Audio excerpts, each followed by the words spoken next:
যুক্তরাষ্ট্রে আবারও করা হচ্ছে অভিবাসন নীতি। ইউরোপের বাইরে থাকা ১৯টি দেশের নাগরিকদের সব ধরনের অভিবাসন আবেদন অস্থায়ীভাবে স্থগিত করেছে ডোনাল্ড ট্রাম্প প্রশাসন। হোয়াইট হাউস জানায়, জাতীয় নিরাপত্তা ও জননিরাপত্তা সংক্রান্ত উদ্বেগ থেকেই এই সিদ্ধান্ত। এলএমই সার্টিফাইড বিশ্বসেরা কপারে তৈরি ওয়ালটন কেবলস, যা আপনার স্থাপনাকে রাখবে সব সময় নিরাপদ। স্থগিতাদেশ মূলত সেই সব দেশকে কেন্দ্র করে যাদের উপর আগে থেকেই আংশিক বা পূর্ণ ভ্রমণ নিষেধাজ্ঞা ছিল। তালিকায় রয়েছে Afghanistan, Somalia, Iran, Sudan, Yemen, Libya, Myanmar, Chad, Eritrea, Haiti, Congo, এমন আরও বেশ কিছু দেশ।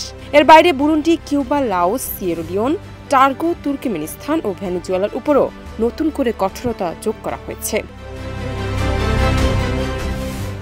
সরকারি স্মারকে উল্লেখ করা হয়েছে, গত সপ্তাহে ওয়াশিংটনে ন্যাশনাল গার্ড সদস্যদের উপর হামলার ঘটনায় আফগানিস্তানের এক নাগরিক গ্রেপ্তার হওয়ার পর নিরাপত্তা নিয়ে উদ্বেগ বেড়ে যায়। পাশাপাশি অভিবাসীদের সঙ্গে জড়িত কয়েকটি সাম্প্রতিক অপরাধও এই সিদ্ধান্তকে ত্বরান্বিত করছে।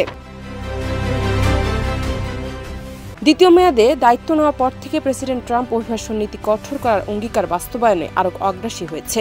সীমান্তে আশ্রয় প্রার্থী ফেরত পাঠানো থেকে শুরু করে বড় শহরে ফেডারেল এজেন্ট মোতায়েন, এবার বৈধ অভিবাসন ব্যবস্থাতেও আসছে বড় পরিবর্তন। ট্রাম্প প্রশাসনের এই পদক্ষেপ আন্তর্জাতিক রাজনীতিতে নতুন প্রশ্ন ছুড়ে দিচ্ছে। বৈধ অভিবাসন এই কঠোরতা কি আগামীর অভিবাসন পরিবেশকে আরও অনিশ্চিত করে তুলবে? জান্নাত নিপু, দেশ রূপান্তর।